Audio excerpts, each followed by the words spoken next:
I had a vision. It was like something I'd never seen. It was of one male who was representing all men, but he was being admonished by queens. The entire enactment was all about him, so I guess it seems that I too have a dream. It had nothing to do with Martin Luther, but it's all about the kings, the men who don't recognize that they are royalty because they've been too readily relishing in rubbish to recognize that they were born to be regal. Really. There are far too many men who feel like many men. But the vision I had defied that fact. It wasn't anything remotely close. So pardon me as I television and flash back to what I'd seen. A mother and son. Son was returning home from school. Mom said, "How was your day?" And apparently the books in his backpack weren't the only things weighing on his shoulders. He told her that he was tired and drained, and that the other kids at school thought that he was weird. He said, "It sucks not fitting in." She said, "But it's so succulent being unique." He said, "I wish that I could just be more like them." And that's when she cringed and then preached the most eloquent mama sermon through her teeth. She said, "Don't you ever feel square for not fitting into their circles. You are a diamond who has heart and the ability to one day be doing business at places like the Pentagon. So please, don't let them shape you with their negativity." And undoubtedly, he couldn't help but to unravel the word wrapped within her words. He said, "I understand what you mean." She said, "Yeah, and just in case you need to hear it from a queen, you are a king."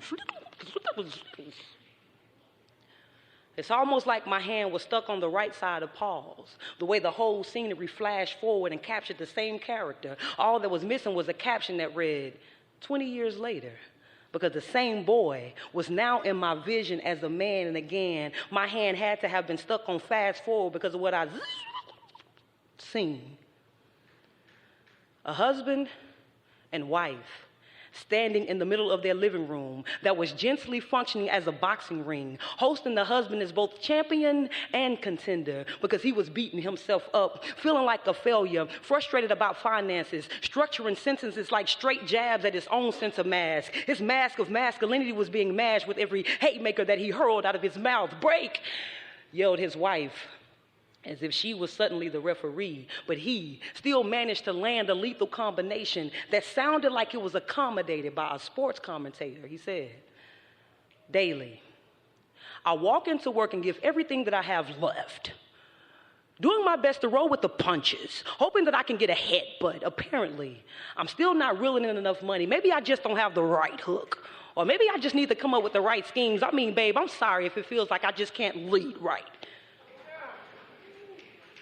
And then she, like any gray corner man would, leaned in and whispered revival into his ear. She said, "Don't you ever feel that you have to risk your life to make money or to sacrifice your peace trying to provide, because even if you didn't furnish the trips and the fun, even if we didn't have this house or these funds, you would still be more than enough." She said, "You were born with a crown on your head. Don't trip, because even when it comes to swag, your crown is the drip. And it drips so hard." She said, "It drips so hard that I don't fool around and caught your waves. I know your ways. So win, lose, or draw, I'll know you did your thing. And just in case you need to hear it from a queen, you are a king." I couldn't believe my eyes, the way the whole vision dashed to the other side of the dash that slashed within his head, his tombstone. It's almost like I was about to witness the secret ending of a movie that will for sure have a sequel. I found myself beholding the post-credits scene. A grandma and grandson, both walking towards the pearly gates, him from the outside, her from within, him starting to think, am I really about to see Jesus, the apostles, and all of my kin? And as he got closer, he saw his grandmother's grin. He said, "Ooh, I can't believe I made it into here. I mean, you had to really, really pray to get me into this thing." She said, "Nah, heaven is a place that requires your own faith. Now come on in here and get your royal wings. And just in case you need to hear it from a queen, You are a king. And just like that, the vision vanished. But I could clearly see how powerful, how necessary, and yet foreign it was for me to hear women sing praises to men in such a manner. See, I'm from the bugaboo, I can have another you, and all men are liars generation.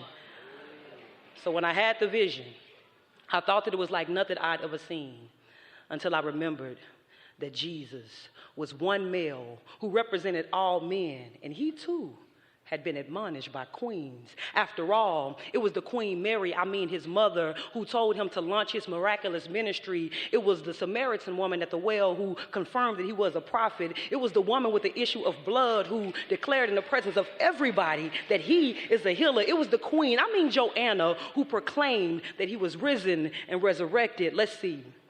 Told, confirmed, declared, proclaimed. Women have been using their voices for years upon years to speak life into men who didn't always look like kings in the moment. So it almost brings me to tears when I think about the many men who feel like many men, when each and every brother should know that the scripture had him in mind when it referred to God as the King of Kings. So sisters, when will we stop with the nagging and negative narratives?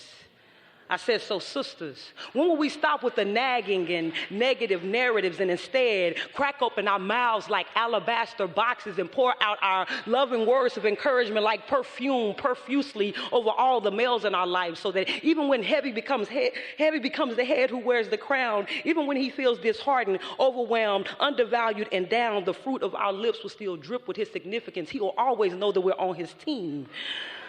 We'll be looking them straight in the eye saying, and just in case you need to hear it from a queen, you are a king.